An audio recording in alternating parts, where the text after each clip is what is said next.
রহমতুল্লাহ। আপনারা যারা স্পিকিং করতেছেন, অনর্গল কথা বলতে পারতেছেন না, যারা টেন্স বা অন্য অন্য গ্রামার শিখেও কথা বলতে পারতেছেন না, কোনো গ্রামারেরই প্রয়োজন নাই। আপনি যদি শুধু ভার্ব জানেন, তাহলে আপনি অনর্গল কথা বলতে পারবেন। আপনি টেন্সের সংজ্ঞাও মুখস্থ করা দরকার নাই, টেন্সের কোনো কিছু মুখস্থ করার দরকার নাই। আপনি শুধু tense, sense of the tense বুঝবেন। কারণ আমরা যখন কথা বলি, আমরা কথা বলার সময় বইলা দিই না এই গ্রামার ইউজ করছি, এটা এই জিনিসটা বুঝাইছে। এখন আমি কাজটা করতেছি, তো আমি বইলা দিই না যে এখন কিন্তু কাজটা করতেছি এরকম সেন্স। এটা কে বোঝায় আমাদের? এটা বুঝাইতেছে আমাদের ভার্ব। ভার্ব কোন অবস্থানে আছে ওইটাই আমাদের সেন্স প্রকাশ করে, এক্সপ্রেশন দিতেছে। এখন যদি বলি যে আমি আপনাদের সামনে কথা বলতেছি, তাহলে I am talking in front of you, আমি তোমাদের সামনে কথা বলতেছি, তাহলে এই যে কথা বলতেছি অলরেডি চলমান। এই যে আয়ের পরে এম আনছি, তারপরে টকিং দিয়ে দিছি, তারপরে অক্সিলারি ভার্বটা আইসা পরের ভার্বের সাথে আইনজি যোগ করে আমার বলে দিছি আমি কন্টিনিউয়াস ফর্মে আছি। এই ভার্বটা সবসময় ভার্বই বলে দিয়ে আপনি কোন সেন্সে কথা বলতেছেন। এর জন্য আপনাকে টেন্সের কোনো টেন্সও শেখার প্রয়োজন পড়ে না। আমরা বর্তমানে, অতীত, ভবিষ্যতে এই তিনটা কালের উপরে, তিনটা সময়ের উপরে 48টা এক্সপ্রেশন আছে। তার মাঝে আজকে আমি বর্তমানের এক্সপ্রেশনগুলো আপনাদের বুঝাইতেছি, যেটা স্পিকিংয়ের সবচেয়ে বেশি কাজে দেয়। বার্বের তিনটা ফর্ম থাকে, প্রেজেন্ট, পাস্ট, পাস্ট পার্টিসিপল। একটা বার্ব নিলাম আমি, যেমন ইট একটা বার্ব। তো এটা যদি আমি নর্মালি ইট, এটা একটা ওয়ার্ড, যদি এটা সেন্টেন্সে ইউজ করি, যেমন আই ইট রাইস, আমি ভাত খাই। হি ইটস রাইস, সে ভাত খায়। দে ইট রাইট, তারা ভাত খায়। রাইস, তারা ভাত খায়। তার মানে নর্মাল যখন আপনি কোনো কাজটা দ্বারা কোনো শেষও বুঝাইছেন না, কাজটা কবে হবে, কবে করেছেন এটাও বুঝাইছেন না, এই বার্বের প্রথম ফর্মটা ইউজ করে যখন আপনি কথা বলছেন, অটোমেটিক্যালি আপনার বলা, আপনি যেই সেন্সে কথা বলতেছেন, এই কাজটা আপনি যে কথা বলতেছেন, আপনি যে হ্যাঁ ইট মানে আমি খাই, কখন খান, খেয়ে কি শেষ করে ফেলছেন নাকি খাবেন, এরকম কোনো বুঝাইছে না। শুধু বার্বের 1 নম্বর ফর্ম ইউজ করছেন দেখা এটা কি বুঝাইছে? নর্মাল। এটা কোনো অভ্যাস হতে পারে, কোনো ইউনিভার্সাল ট্রুথও হতে পারে, যে বার্বের 1 নম্বর ফর্মটা ইউজ করে কথা বললে এটা নর্মাল। এটা দ্বারা কোনো সমাপ্তি বোঝাবে না, অসমাপ্তি বোঝাবে না, বার্বটাই বলে দিতেছে আমি কোন সেন্সে প্রকাশ করতেছি। এখন একই বার্বের যদি আপনি কন্টিনিউয়াস ফর্মে নিয়ে আসেন, যেমন আই ইট রাইস, আমি ভাত খাই, এটা যদি কন্টিনিউয়াস ফর্মে নিয়ে আসি, তাহলে আই এম ইটিং রাইস, এই যে এম এর পরে ইটিং দিছেন, এটা একটা চলমান প্রক্রিয়া না? তো ভার্বের আগে এম আইসা আপনাকে একটা চলমান সেন্স দিয়ে দিল। তার মানে আপনার দরকার অক্সিলারি ভার্ব। টেন্সের কোন অক্সিলারি ভার্ব কখন আসলে কোন সেন্স দেয়, এটা যখন আপনি বুঝে যাবেন, অটোমেটিক্যালি কথা বলতে পারবেন। আর এটা বোঝার জন্য টেন্সের এত বেশি গভীরে যাওয়া লাগে না, এত গ্রামার পড়া লাগে না, শুধু ভার্বটা জানলেই চলে। আপনি শুধু মেইন ভার্ব জানেন, আপনার কথা বলা সোজা।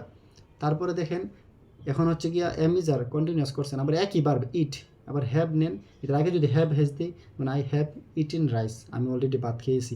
এই যে হ্যাভ আসার কারণে পরবর্তী ভার্বটা ইটিন হয়ে গেছে। তার মানে হ্যাভ হেজ আসার কারণে অক্সিলারি ভার্বটা, মেইন ভার্বটা আবার চেঞ্জ হয়ে যেতেছে, ইটিন হয়ে গেছে। আবার পরবর্তীতে আবার দেখেন I have been eating rice, এই যে হ্যাভ বিন আসার কারণে ইটিং রাইস, আমি ভাত খাইতেছি ফর 1 আওয়ার, 1 ঘন্টা ধরে। তার মানে 4টা সেন্স থাকে। অক্সিলারি ভার্বের অবস্থান অনুযায়ী আমাকে কোন সেন্সে কথা বলতেছি, কি বুঝাইতেছি, এটা অক্সিলারি ভার্ব আমাকে বলে দিতেছে। I eat rice, I am eating rice, আমি খাইতেছি। আপনি মানে বলেন হ্যাঁ আমি চলমান, I have eating rice, already খেয়ে ফেলছি, খানা শেষ। I have been eating rice for 1 hour, আমি 1 ঘন্টা ধরে খাইতেছি। এই 4টা সেন্সের উপর আর কোনো চান্স নাই। হয়তো আপনি কাজটা করেন, কোনো কোনো নির্দিষ্ট সময় নাই, অসময় নাই, যে কোনো একটা সময় করেন, নয়তো কাজটা আপনি করতেছেন, নয়তো আপনি কাজটা অলরেডি কইরা ফেলছেন, নয়তো আপনি কাজটা কিছুক্ষণ সময় নিয়ে করতেছেন, এরকম হবে। এর বাইরে তো আর কোনো সেন্স থাকতে পারে না কথা বলার জন্য। এগুলাকে আপনি আবার 12টা বাক্য করবেন। যেমন একটা সেন্টেন্স আই ইট রাইস, এটাকে আপনি হ্যাঁ আই ইট রাইস, আমি ভাত খাই, এরকম 5টা ভার্ব নেন। আই গো, আমি যাই। হি গোস, সে যায়। আই ড্রিঙ্ক, আমি আনি। আই ড্রিঙ্ক, আমি পান করি। নর্মাল না? আমি করি। হ্যাঁ, তোমার কি নর্মাল কোয়েশ্চেন করলো, হ্যাঁ তুমি কি খাও, ডু ইউ ইট, তুমি কি খাও, হ্যাঁ আই ইট রাইস, আমি ভাত খাই। সিম্পল আনসার, সিম্পল দেওয়া লাগে। একটা বাক্যকে আপনি 4টা করে করেন, আই ইট রাইস, আমি ভাত খাই, বাংলা চিন্তা করেন। I don't eat rice, negative করেন, আমি ভাত খাই না। আবার নিজেরা কোয়েশ্চেন করেন, ডু আই ইট রাইস, আমি কি ভাত খাই। এই যে কোয়েশ্চেন বানাইলেন, আপনাকে তো কোয়েশ্চেন করা জানতে হবে। একটা বাক্যকে আপনি 4টা করে করেন, স্পিকিং সোজা। এর জন্য টেন্স শেখা লাগবে না, কোনো কিছু শেখা লাগবে না। এবং ডু আই ইট রাইস, আমি কি ভাত খাই, আবার নেগেটিভ ইন্টারগেটিভ করেন, ডোন্ট আই ইট রাইস, আমি কি ভাত খাই না। তার মানে একটা বাক্য আপনাকে 4টা সেন্স দিতেছে। I eat rice, I don't eat rice, আর do I eat rice, don't I eat rice, আমি কি ভাত খাই না। এরকম করে আপনি সাবজেক্ট চেঞ্জ করে কথা বলেন। আরেকটা নতুন ভার্ব নেন, যেমন রাইট নিয়ে নেন। যেমন আই রাইট এ লেটার, আমি একটি চিঠি লিখি। I don't write a letter, আমি একটি চিঠি লিখি না। তার মানে আই গো টু স্কুল, আমি স্কুলে যাই। I don't go to school, স্কুলে যাই না। Do I go to school, আমি কি স্কুলে যাই, কোশ্চেন করতেছেন আবার। Don't I go to school, আমি কি স্কুলে যাই না। এই যে একটা বাক্যকে আপনি 4টা করে করতেছেন। এইভাবে আবার কন্টিনিউয়াস টেন্সটা করেন। আই এম ইটিং রাইস, আমি ভাত খাইতেছি। I am not eating rice, আমি ভাত খাইতেছি না। এই যে নিজেকে করলেন, কোশ্চেন করলেন। আবার এম আই ইটিং রাইস, আমি কি ভাত খাইতেছি। Am I not eating rice, আমি কি ভাত খাইতেছি না। এবার ভার্ব চেঞ্জ করে কথা বলেন। তার মানে ভার্বটাই তো আপনাকে বলে দিতেছে। ইট দিয়া খাওয়া বুঝেছেন, এবার আপনার ডু দিয়া বোঝান করা। এবার আপনার টেক দিয়া বোঝান নেওয়া। গো দিয়া বোঝান যাওয়া। I go to school, he goes to school, they go to school. Verb বলে দিতেছে না, ভার্বের অবস্থানে আপনি বলে দিতেছে আপনি কোন সেন্সে কোন এক্সপ্রেশন প্রকাশ করতেছেন। এর আগে অক্সিলারি ভার্ব আনলে কোন এক্সপ্রেশনটা চেঞ্জ হয়ে যেতেছে এটা আপনাকে অক্সিলারি ভার্ব বলে দিতেছে। তো ভার্বের আগে, মেইন ভার্বের আগে অক্সিলারি ভার্ব যোগ হইয়া এক্সপ্রেশন চেঞ্জ হয়, সেন্স চেঞ্জ হয়। এই সেন্সটা আমাদের বুঝতে হবে। এই কারণে আমি বলি সেন্স অফ দ্য টেন্স শিখেন। বর্তমানের সেন্স আছে না 4টাকে 12টা করেন। একটা বাক্যকে 4টা করে 12টা কীভাবে করবেন। তার মানে 4টা বর্তমানের present, present continuous, present indefinite, present continuous, present perfect, present perfect continuous. এই 4টা বাক্যকে 4 4 16টা বাক্য করতে পারবেন। যদি 4 4 16টা বাক্য করতে পারেন, বর্তমানের সম্বন্ধে কোনো কথা কইতে আপনার আর কোনো পিছনে ফিরে তাকান লাগবে না। ঠিক একইভাবে অতীত টেন্স মানে পাস্ট টেন্সের 4টা, আবার ফিউচার টেন্সের 4টা, তাহলে 16টা করে হলে 16 16 32, প্রায় 46টা বাক্য, 48টা বাক্য। আবার ফিউচার টেন্সে 16টা, 3 16 48 না, 3 10 30, 3 18 48টা বাক্য। এই 48টা বাক্য যদি আপনি করতে পারেন, আপনার স্পিকিংয়ে আর আপনার কোনো স্পিকিংয়ের কোনো পিছিয়ে গেলে তাহলে লাগবে না। স্পিকিংয়ে আপনি এখন থেকে স্পিকিং করতে পারবেন। আপনার শুধু ভার্ব শিখবেন, আর কোনো কিছু লাগবে না। শুধু ভার্ব শিখবেন, স্পিকিং সোজা। আপনার এই ট্রিক্সটা কোনো কোচিং সেন্টার শিখাবে না।